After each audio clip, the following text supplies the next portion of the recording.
बोलो मेरे श्री गुरु महाराज की जय।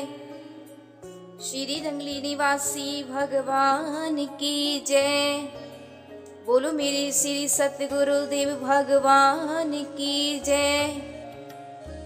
प्रेमियों, आप सभी को जय सच्चिदानंद। जय श्री गुरु महाराज की कृपा की प्रथम किरण। दूसरे दिन दास के गांव भकेड़े वाली के प्रेमियों को श्री महाराज जी के आगमन का पता चला। भकेड़े वाली को स्वर संगत परम प्रसन्नता और उल्लास पूर्वक श्री सतगुरुदेव जी के पावन दर्शन करने के लिए आई। दास भी संगत में सम्मिलित था। इस प्रकार हृदय सम्राट प्राणधार दाता दीनदयाल जी को दास को प्रथम दर्शन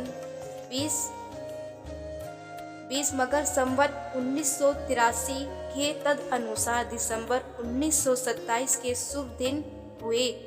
श्री महाराज जी की कृपा की प्रथम किरण इस दास पर उस दिन पड़ी थी। प्रभात का समय था। भक्त राधा कृष्ण जी के निवासी स्थान पर श्री महाराज जी की एक कमरे के सुंदर आसन पर विराजमान थे। कमरे के उस समय कोई दीपक इत्यादि भी नहीं था। दास को श्री महाराज जी के दर्शन करने की परम अभिलाषा थी। जिस समय दास की बारी दर्शन करने की आई तो खुशी दिल में ना समाई। कमरे के अंदर जाकर जब श्री महाराज जी के दिव्य दर्शन चिरकाल से प्यासे नेत्र ने किए तो दिल की खुशी दिल में न समा सकी। उसने आंसुओं का रूप धारण करके हृदय से बारी बाहर आना आरंभ कर दिया। कमरे के अंदर एक श्वेत प्रकाश की आभा फैली हुई थी। चकित हुई आंखें कभी श्री सतगुरुदेव जी के सुंदर मुखमंडल की ओर निहारती थी तो कभी उस प्रकाश की ओर देखती थी। वहाँ कहाँ से आई है? ऐसा प्रतीत होता था कि शरद पूर्णिमा के चंद्रमा से भी अधिक सुंदर और मनोहर रूप वाली श्री महाराज जी विराजमान है। श्री महाराज जी के आसन के समीप भी स्वामी निजात्मानंद जी खड़े थे। दास ने उनसे पूछा, स्वामी जी क्या यही श्री गुरु महाराज जी हैं? उन्होंने उत्तर दिया, हाँ यही हमारे मालिक हैं। उस समय दास को ऐसा प्रतीत हुआ कि साक्षात पार ब्रह्म परमेश्वर मानव रूप में विराजमान है और दिल में यही भावना उठा कि न जाने श्री महाराज जी कब से बिछड़े हुए मिले हैं। नेत्रों की चिर साधना पूरी हुई। वह सुंदर स्वरूप आंखों के द्वारा हृदय सम्राट पर विराजमान हो गए। जिस घर में अथवा जिस परिवार में 14 वर्ष व्यतीत किए थे वह एकदम बेगाना सा प्रतीत होने लगा।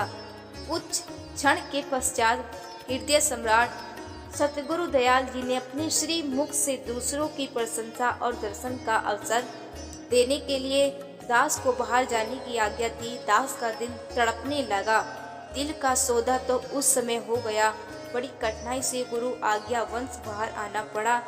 अब घर में रहना कठिन हो गया। दूसरे दिन मलपुर गोजरा में विराजमान रहकर श्री महाराज जी चकबंदी वाले प्रेमियों के साथ चकबंदी पधारे।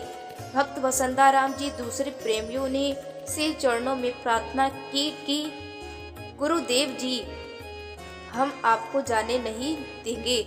आसपास के गांव से प्रेमी जन श्री महाराज जी को जाने के लिए आते थे, परंतु चकबंदी के प्रेमी श्री महाराज जी को जाने नहीं देते थे। दिन रात यहाँ सत्संग का प्रेम प्रभाव चलने लगा। श्री चरणों का दर्शन करके सभी प्रेमियों के दिल यही कहते थे कि पृथ्वी पर यदि स्वर्ग कहीं हो तो यहाँ है।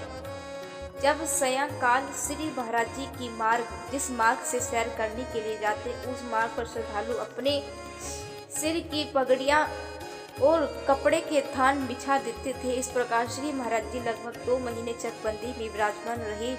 श्री महाराज जी की मगर मास के अंत में चकबंदी पधारे। उन्होंने उन्हीं दिन टल बुलंद से भक्त ताराचंद जी, भक्त काशीराम जी, भक्त रामलाल जी, भक्त ब्रजलाल जी, भक्त निर्मल दास जी से परिवार और श्री महाराज जी के दर्शन करने के लिए चकबंदी आए।